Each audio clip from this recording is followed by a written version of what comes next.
ሰልፊ ማእከል ኣብ ጉዳይ ጥሮታን ማሕበራዊ ዴሞክራሲ ከም ዝደገፈ ተፈሊጡ። ሃገረ ፊንላንድ ብዘይ ሽወደን ናብ ኔቶ ኣይ ክጽምበርን እያ ክትብል ኣግሂዳ ኣላ። ጥዕና በለይ ዝኸበርኩም ተኸታተልቲ መደብና እዚ ካብ ስቶክሆልም ዝመደበሩ ማዕከን ዜና ሃርሞኒ ንሎሚ 15 ሰነ 2022 ዝተዳለወ መሰናድኦ ዜና ቀንዲ ርእስታት ብምቕዳም ከቕርበልኩም እየ። ምስ ኩሎም መሳርሕተይ ካብ ስቱድዮ ምሳና ክትጸንሑ ዝዕድመኩም መሓር ብርሃሜ ድሕሪ ዝመሰጋገሪ ናብ ዝርዝር ዜና ክመርሐኩም እየ። ሰናይ ምክትታል።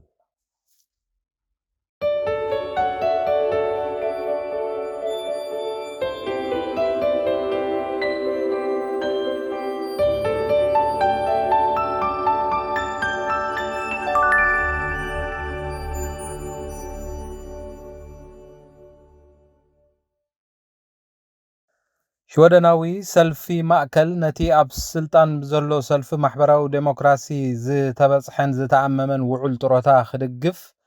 ሎሚ ረቡዕ ንባጀት መንግስቲ ድምፂ ክህብ ምዃኑን መራሒት እቲ ሰልፊ ኣኒ ሎፍ ገሊጻ። እንተኾነ ግን እቲ ማእከላይን የማናይን ሰልፊ ከምኡውን ሰልፍታት የማናይ ክንፊ ነቲ ሓድሽ ውዑል ጥሮታ ደው ከብልዎ ናብ ባይቶ ኣብ ዝቐርበሉ እዋን ከዓ ድምፆም ክኸልእዎ ከም ዝኾነ ንሬድዮ ሽወደን ብምጥቃስ ዝተወፁ ሓበሬታታት ኣረጋጊፆም። ኣብ ዝመጽእ መስከረም ዝካየድ ሃገራዊ ምርጫ ሽወደን ኣመልኪቱ ማእከላይ ሰልፊ መሪፅዎ ዘሎ ኣገባብ ቃልሲ እዚ ከም ዝኾነን ክትብል ኣብ ዩኒቨርሲቲ ሶደርቶርን ክኢላ ፖለቲካዊ ስነ ፍልጠት ማርያ ለምነ ንሬድዮ ሽወደን ኣብ ዝሃበቶ ሓበሬታ ገሊጻ።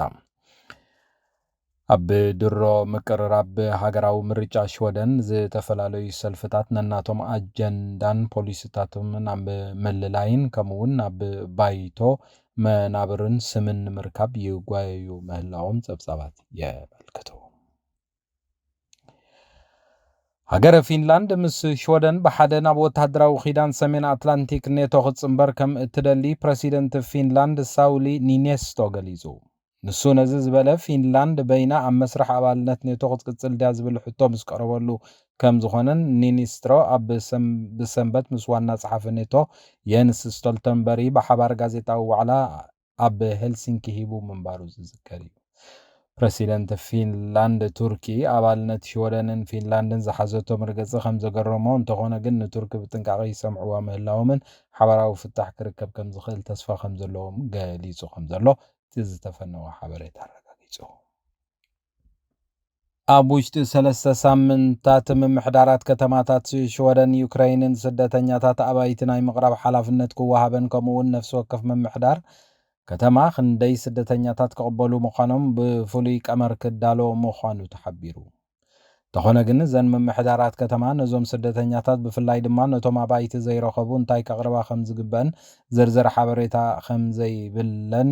ኣገልግሎት ዜና ተተ ብምጥቃስ ዝተፈነወ ሓበሬታ ኣረጋጊጹ።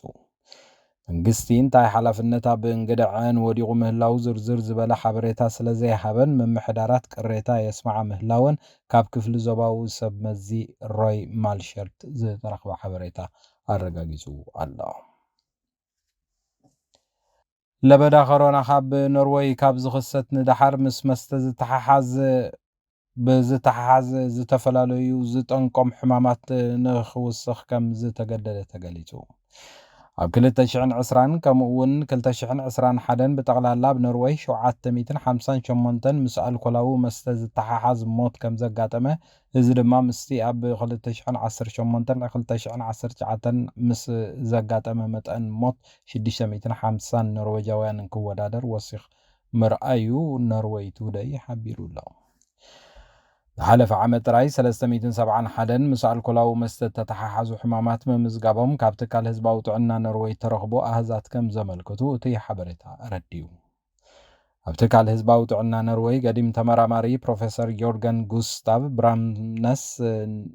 ንካናል 4 ኣብ ዝሃቦ ሓበሬታ ለበዳ ኮሮና ኣብ ኖርዌይ ወልፊ መስተ ክውስኽ ኣበርክቶ ከም ዝገበረ ኣመልኪቱ።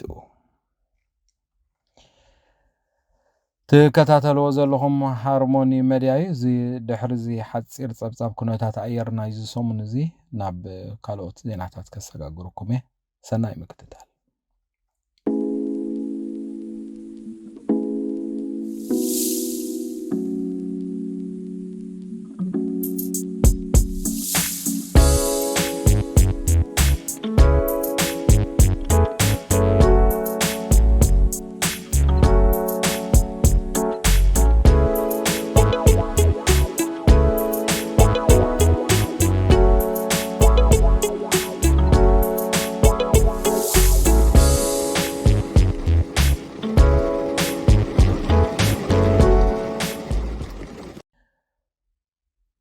تعواتي ሽልማት ኖቤል ሰላም ማላላ ዮሰፍዛይ ምስ ዋና ጸሓፊ ጉዳያት ወጻኢ ሄንሪክ ቲዩን ሓዊስካ ፍሉይ ፖለቲካዊ ርክብ ንምግባር ናብ ሃገር ኖርዌይ ክትኣቱ ከም ዝኾነ ተሓቢሩ እታ ፓኪስታናዊት መንእሰይ ማላላ ዮሰፍዛይ ኣብ መበል 17 ዕድሜ ኣብ 2014 ዝነኣሰት ተዓዋቲት ሽልማት ሰላም ምዃና ዝፍለጥ ኮይኑ መሰረት ፖለቲከኛ ዓቃባዊ ሰልፊ ኣሚር ሸኽ ዝገበረላ ዕድመ ማላላ ምስ በዓል ቤታ ናብ ኖርዌይ ክትኣቱ ከም ዝኾነት እውን ተፈሊጡ ኣሎ ብርክት ዝበሉ ፖለቲከኛታት ኖርዌይ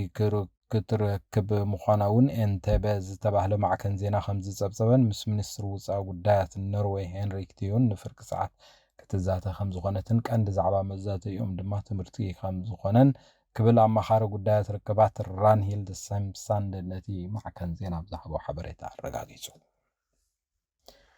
ንዓሰርተ ትሽዓተ ኣዋርሕ ምስ መንግስቲ ኢትዮጵያ ኣብ ኩናት ዝጸንሑ ብመንግስቲ ትግራይ ዝእለዩ ሓይልታት ትግራይ ብመንጎኝነት ኬንያ ኣብ ሃገረ ናይ ኬንያ ናይሮቢ ኣብ ዝካየድ ዘተ ከም ዝሳተፉ ኣፍሊጦም በመራሒ መንግስቲ ትግራይ ኣቦ ወንበር ሕወሓትን ዶክተር ደብረጽዮን ገብረ ሚካኤል ተጻሒፉ ናብ ሕብረት ኣፍሪካ ፕሬሲደንት ኬንያ ኡሁሩ ኬንያታን ዝርከብዎም መራሕቲ ዝተጻሕፈ ደብዳቤ ሓይልታት ትግራይ ምስ መንግስቲ ኢትዮጵያ ንምዝርራብ ድልውነቱ ከም ዝገለጸ ይሕብር ኣብቲ ብመንግስቲ ኬንያ ዝተጸውዐን ዝዳሎን ዘተ ዝሳተፍ ሓላፍነትን መምርሕን ዝተዋህቦ ላዕለዋይ ልኡኽ መንግስቲ ትግራይ ንምስዳድ ተዳልዩ ከም ዘሎ እቲ ፕሬሲደንት ዶክተር ደብረጽዮን ገብረ ሚካኤል ኣብ ዝሰደዶ ሓበሬታ ኣረጋጊጹ ኣብ ልዕሊታ ዘተ እትእንግድ ዘላ ኬንያን መራሕያን ኡሁሩ ኬንያታ እምነት ከም ዘለዎ እቲ ትግራዋይ በዓል ስልጣን ከም ዝሓበረ ክፍለጥ ተኻኢሉ ኣሎ ቀዳማይ ሚኒስትር ፌደራላዊ ኢትዮጵያ አብይ አሕመድ በወገኑ ትማሊ ንቤት ምክሪ ሃገር ኣብ ዝሃቦ መግለጺ ኩናት ትግራይ ብሰላማዊ መገድን ምፍታሕ ዝከታተልን ዝላዘብን ብምክትል ቀዳማይ ሚኒስትር ደመቀ መኮንን ዝምራሕ ኮሚቴ ቆይሙ ከም ዘሎ